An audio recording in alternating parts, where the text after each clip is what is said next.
So we got our big ladder going on here. This is our fiberglass ladder here, and this is a stabilizer goes on it. I'll show you how that works. I just strap it down to my little hooky deals back here, and I give myself enough room so I can turn, and works out.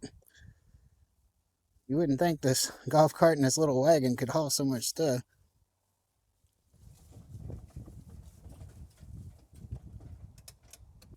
The goats are pretty much eating all they can eat over here on the east end. So I'm going to move these panels out of the way so I can get in here and work. We got to work on the house a little bit here. I'm going to store these away over here on the fence.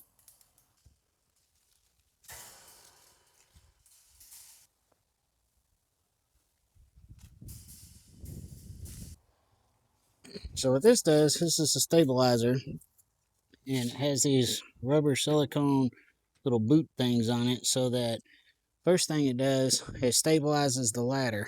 It's really makes a huge difference. I didn't think so. I didn't think it would. But also the little rubber bumpers help it to not scratch the side of the house, which my house doesn't matter. It needs to be painted. But if you had a nice house, then you probably want that.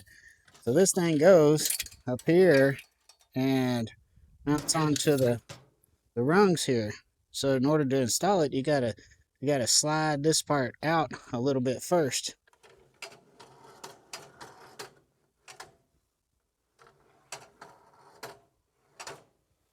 So the longer that thing is, the more difficult it is to carry. So I just put it out enough so I can mount this thing on there.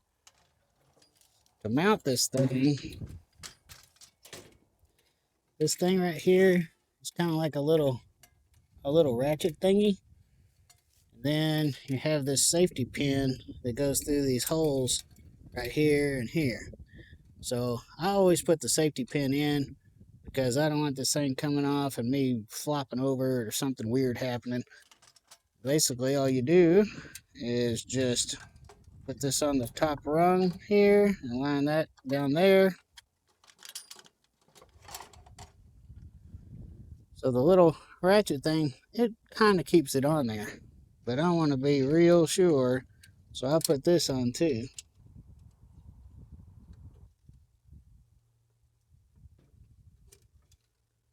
Make sure I get it on all the way right there, and it comes through the other side, and that way it won't try to come off of the rungs. So now we can move this over here to the side of the house and show you what we're going to do. So we've got one attic vent right there. I'm going to install two more, one on each side. So I'm going to have to remove that top infrared illuminator. I don't really like it anyway. I like that small one.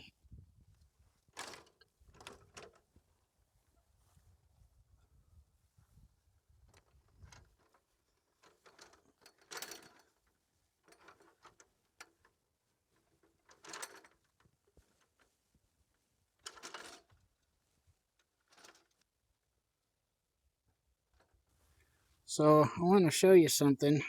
This is a non-contact voltage detector. It detects low voltage, 24 volts, 48 volts, like that for thermostats.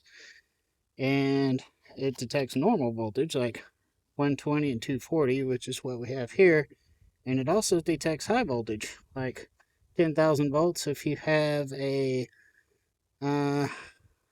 like one of those lights at nighttime on the side of a commercial building. They have a transformer inside. It's high voltage because it has gas in the bulbs. You just have to get within 3 or 4 feet and this thing will start going off. So what you do, you turn it on and it turns green. You see over here next to me, these are the power lines that go out to the shop. This is the neutral, and these are the two hot ones. So nothing's going on because I went inside and turned the power off.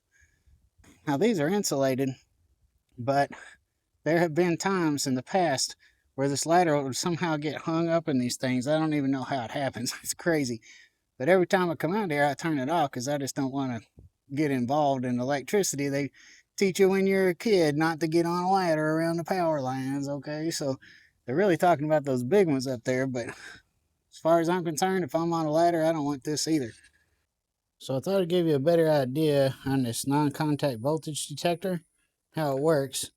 So this extension cord, I know it's kind of hard to see out here because it's so bright, but you can see the orange thing glowing on the inside. It means that it's got power to it. So if we turn on our detector, it turns green. And when we get just close to this wire, you have to kind of touch the probe tip on the wire. Then it'll turn red and start beeping.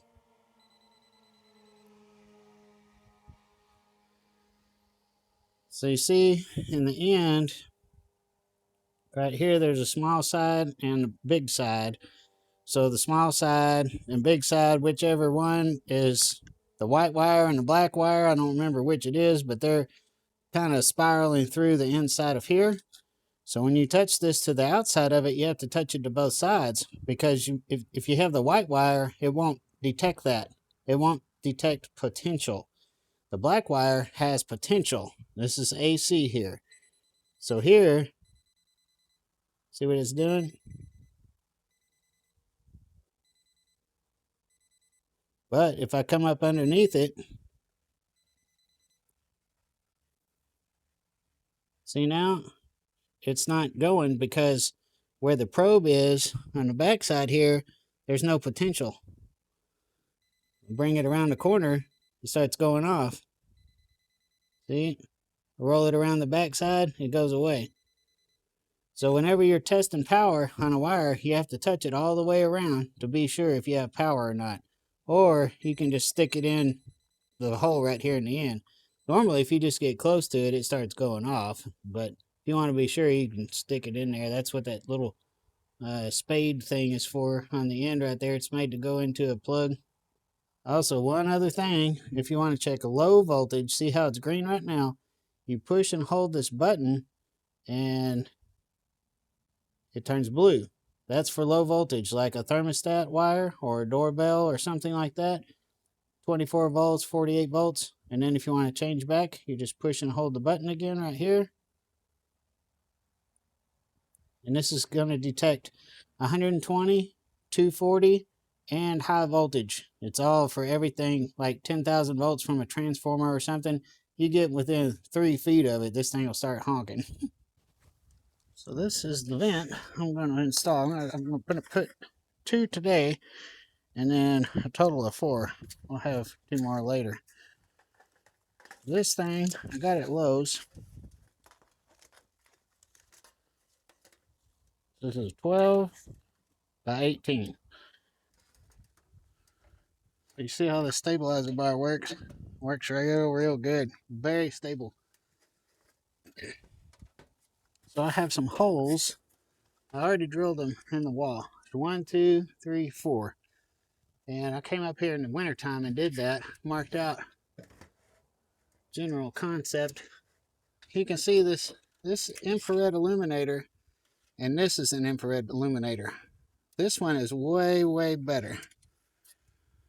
It's for that camera down there. I only drilled the 2 top holes. That other side over there, I put 4 holes, but I felt like that was not necessary. So there's 2 holes at the top for this one, and then 2 holes at the bottom for the next one when I get the next ones.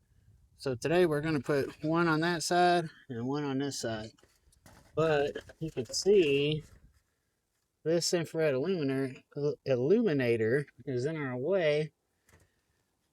So this one makes too much of a hot spot out there for the camera, and this one is very smooth. So I was gonna play with trying to project it out to the back, but I think I'm just gonna take it down for today so we can work here.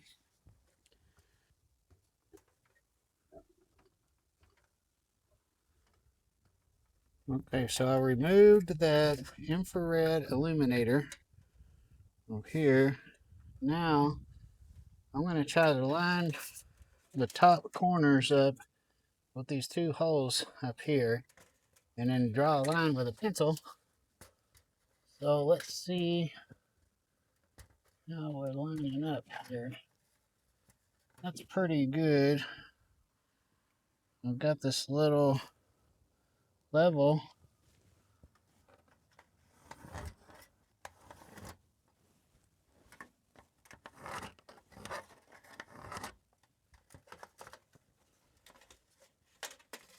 All right. I'll just make sure the hole's a little bit big enough to have some room to square it up.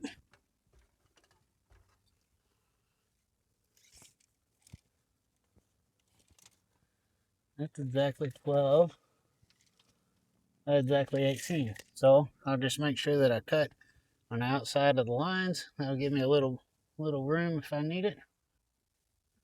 All right, so this is the saw I'm going to use to cut that hole out. I think that it gives me the best safety factor.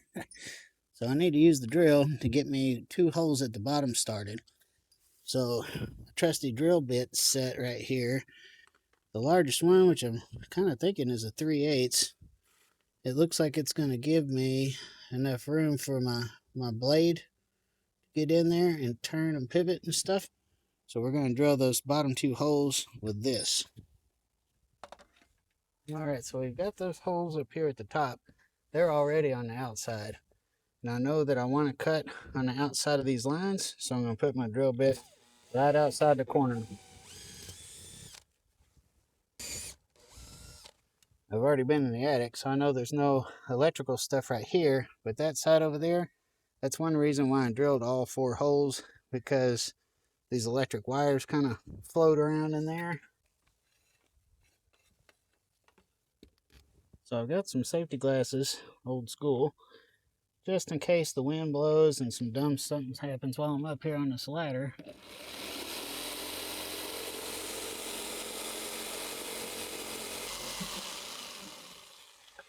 Well, I'm glad I wore these safety glasses because that stuff is blasting out everywhere.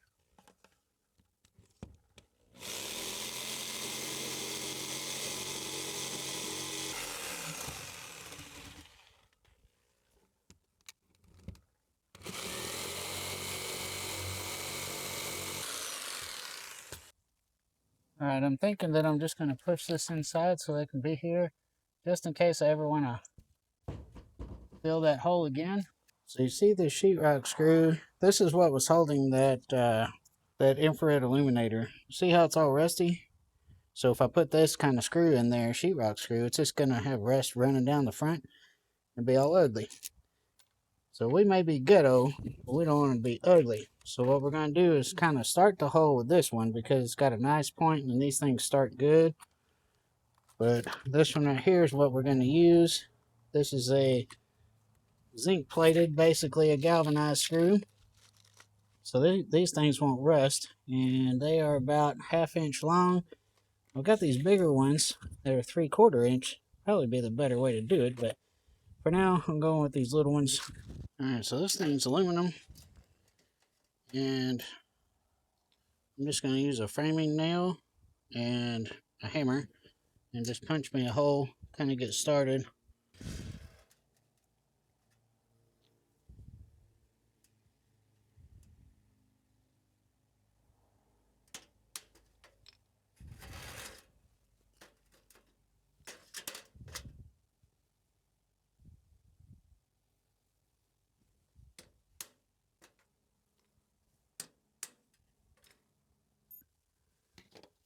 It's just about right.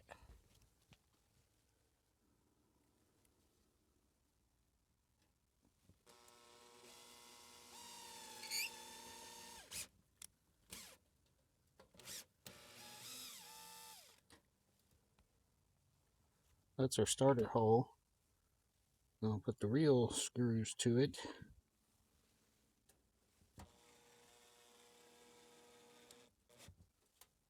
There we go. Double check the level one more time.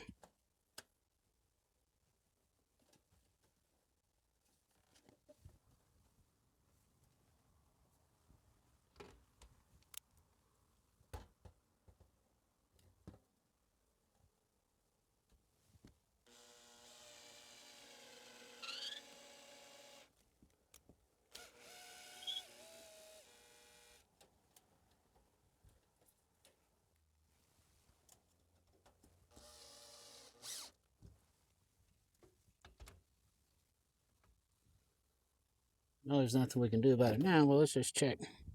That's pretty darn good. think we're gonna call that. Get our starter screw going on these last two holes. I'm putting the hole a little deeper just in case I want to use those bigger screws later.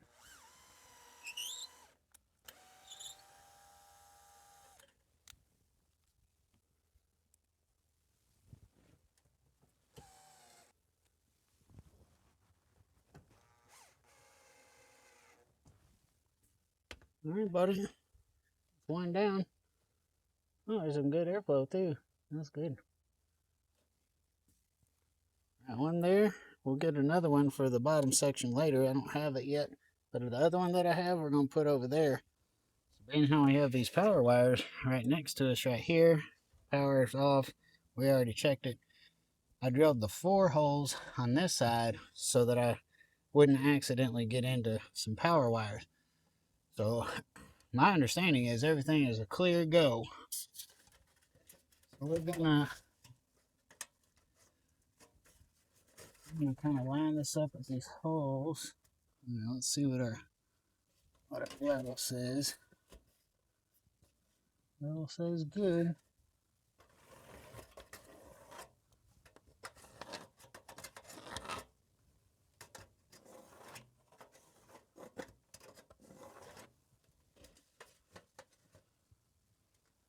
Did pretty good. Got a little spot over here, but I think I can eyeball that. On here, I'll just use this level. Kind of, sort of. So these bottom holes are a little bit off, but I guess that's okay. I can still come in with the saw a little bit.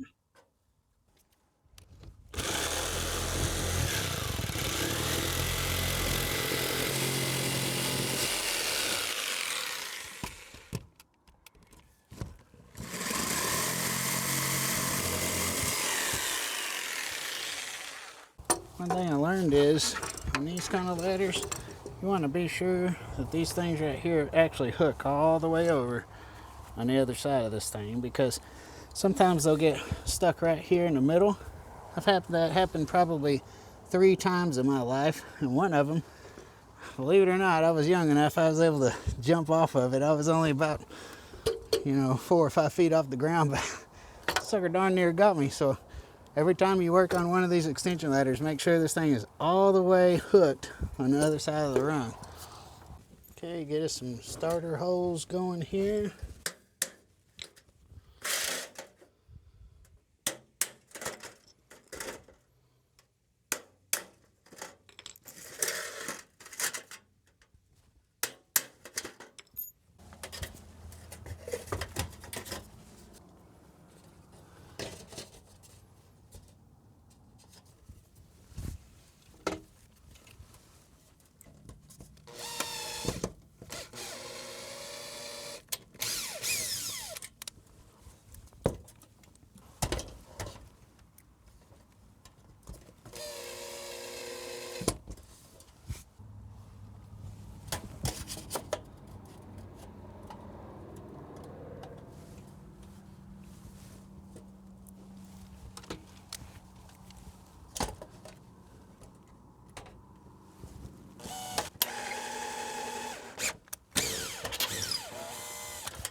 All right, buddy.